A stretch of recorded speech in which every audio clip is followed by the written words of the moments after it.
Olá, sejam bem-vindos a mais um Koinonia Play. Eu sou o pastor Daniel e trago uma palavra de Deus para abençoar a sua vida.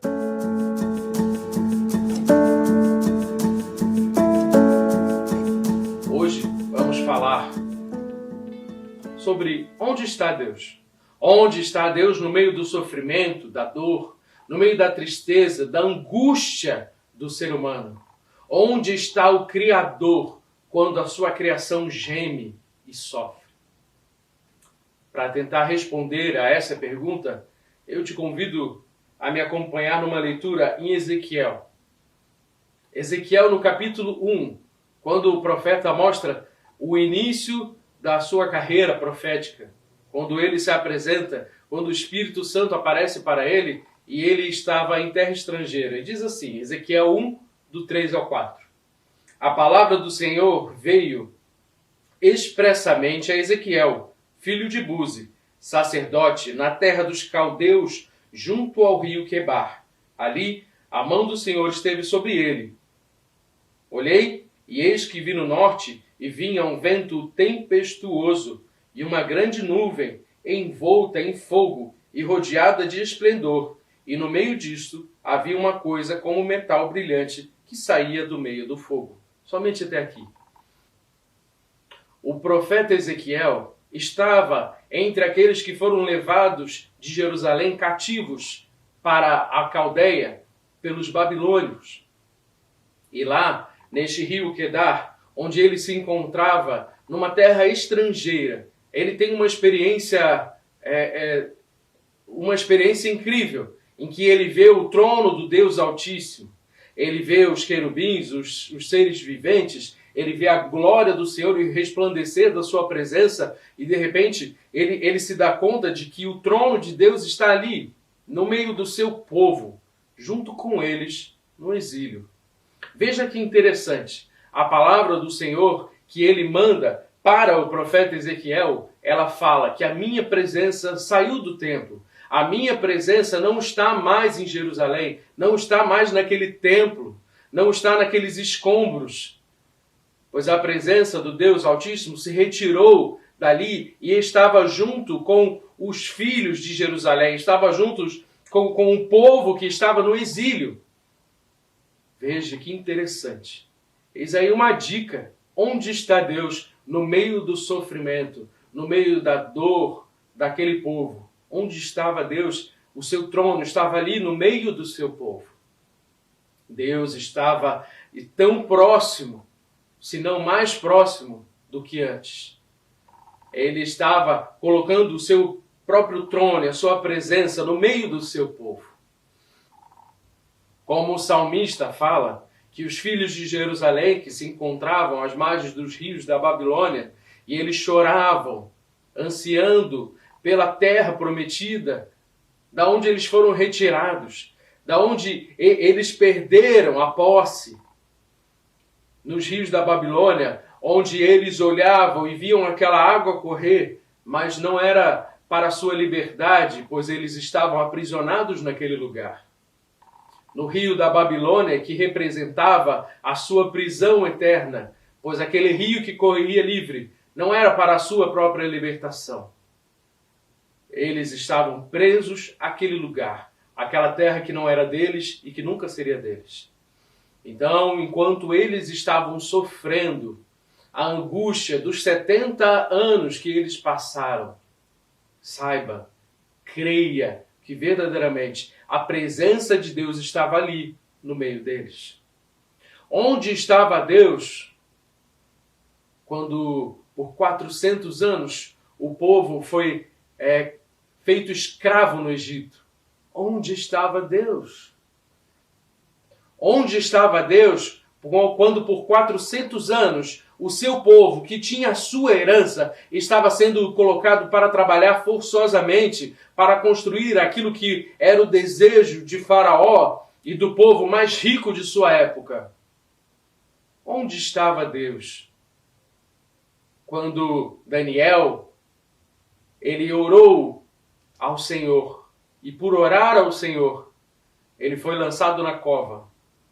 Onde estava Deus quando os 3 amigos foram fiéis ao Senhor e não se prostraram diante do rei, e por isso foram lançados na fornalha ardente. Onde estava Deus? Bem, essa última é fácil de responder, porque quando eles foram lançados no meio da fornalha ardente, o próprio rei disse: não foram 3 que lançamos no meio da fornalha? Por que eles andam livremente e há um 4º homem? E esse 4º homem é semelhante a um dos filhos dos deuses. Vejam, quando os 3 amigos foram lançados na fornalha, quem estava com eles na fornalha? O próprio Deus. A sua presença estava lá, trazendo alívio para as suas ataduras. Pois quando eles foram lançados, presos naquela fornalha, a única coisa que queimou foram as ataduras que os prendiam, que os impediam de andar. E então eles foram capazes de andar livremente. Da mesma forma, Daniel, quando foi lançado na cova dos leões, ele mesmo disse que o Senhor enviou o seu anjo, que não permitiu que os leões o devorassem. E da mesma forma, durante os 400 anos em que o povo viveu debaixo de um jugo de escravidão, a própria palavra do Senhor diz que o povo foi abençoado. Eles receberam trigo, eles receberam bois, eles receberam toda sorte de produtos dos próprios egípcios, a quem eles enriqueceram. Durante 400 anos eles trabalharam, mas ao sair do Egito, da nação mais rica do mundo, naquela época, eles levaram a riqueza do Egito. E ao chegar em Canaã, que aliás era uma terra que pertencia ao próprio Egito, pois os povos cananeus eram vassalos do Egito. Pense só como os povos da terra ficaram quando perceberam que um grupo de escravos derrotou a nação mais poderosa de toda a terra. Um grupo de escravos derrotou aqueles que eram soberanos sobre eles mesmos. Os povos de Canaã, assim como diz a palavra de Deus, tremeram e temeram diante do povo do Senhor. Então, onde estava Deus quando eles estavam? No meio do Egito. Estava o Senhor com eles, os guardando, os fortificando e depois, com aquelas 10 pragas, os libertando. E no meio do deserto, por 40 anos, os guardando e os livrando de todo mal, os fortificando e os preparando para tomar a terra prometida. Então eu te pergunto agora, onde está Deus? No meio do sofrimento e da dor. Deus está no nosso meio. Deus está ao alcance de todo aquele que ouve a sua palavra e se prostra diante dela. Deus está disponível, com os olhos atentos, para ouvir o clamor de um povo que ama a sua vontade. Deus está sempre pronto para atender a um chamado de um coração quebrantado, humilde. Assim diz o salmista: não desprezarás, ó Deus. O povo de Nínive, quando receberam aquela terrível mensagem de que seriam destruídos pelo próprio profeta Jonas, eles tomaram aquela palavra para si, se arrependeram dos seus pecados e Deus ouviu dos céus o povo mais terrível de sua época, que matava, destruía, fazia tudo o que desejava o seu próprio coração. Mas eles não conheciam ao Deus. Quando a palavra de Deus chegou aos seus ouvidos e aos seus corações, eles se arrependeram e Deus ouviu esse arrependimento. Deus ouviu esse clamor. Onde está Deus? No meio do sofrimento e do clamor.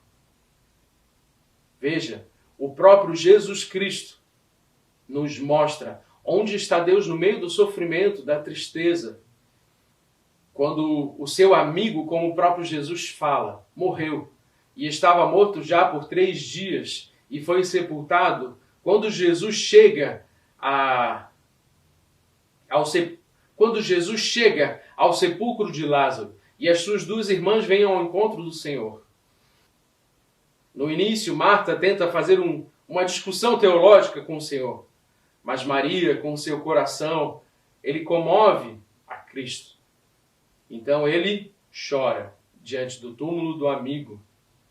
Mas veja, Jesus ele foi até Lázaro, onde ele fez um milagre maravilhoso.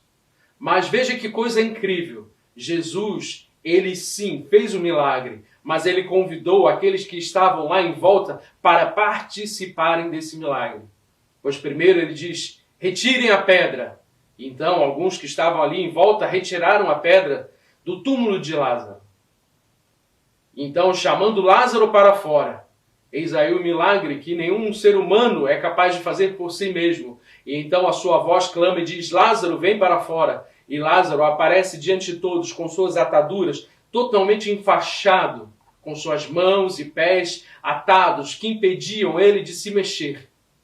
Então Jesus mais uma vez dá uma ordem para o povo que estava ali e diz, libertem-no, desatem os seus pés e as suas mãos. E agora, Lázaro, não somente vivificado, mas liberto pela imposição de mãos, pelo agir daqueles que estavam no seu entorno, ele estava livre para viver a nova vida que recebeu de Cristo.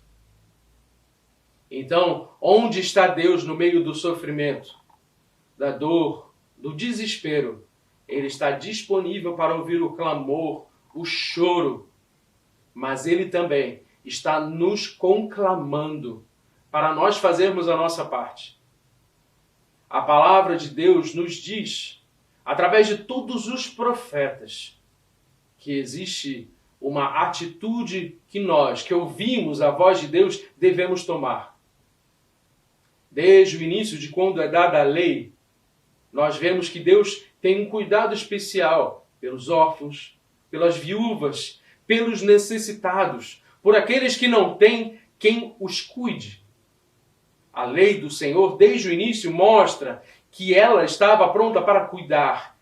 Deus enviou leis específicas de como tratar, até mesmo com um estrangeiro, aquele que estava apenas de passagem no meio do povo. Deus ele ensina ao povo como amar e servir aos outros. E assim, dessa forma, eles estariam servindo ao próprio Deus. Aqui na nossa igreja, nós temos um ditado que nosso pastor gosta muito de falar. O pastor Léo diz, quem serve, vê Deus. Aplicando naquela palavra dos homens que auxiliaram Jesus na transformação de água em vinho, num casamento que parecia talvez estar destruído. Mas então Cristo, com um milagre maravilhoso, ele ordena aqueles homens que despejem a água nas talhas.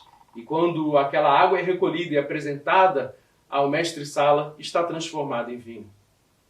Aqueles homens que ouviram a voz de Cristo e serviram a Ele, servindo ao povo, eles viram a Deus. Eles viram um milagre maravilhoso que comprovou que verdadeiramente aquele era o Cristo. E eu quero te dizer, onde está Deus? Ele está pronto para ouvir, mas também pronto para enviar.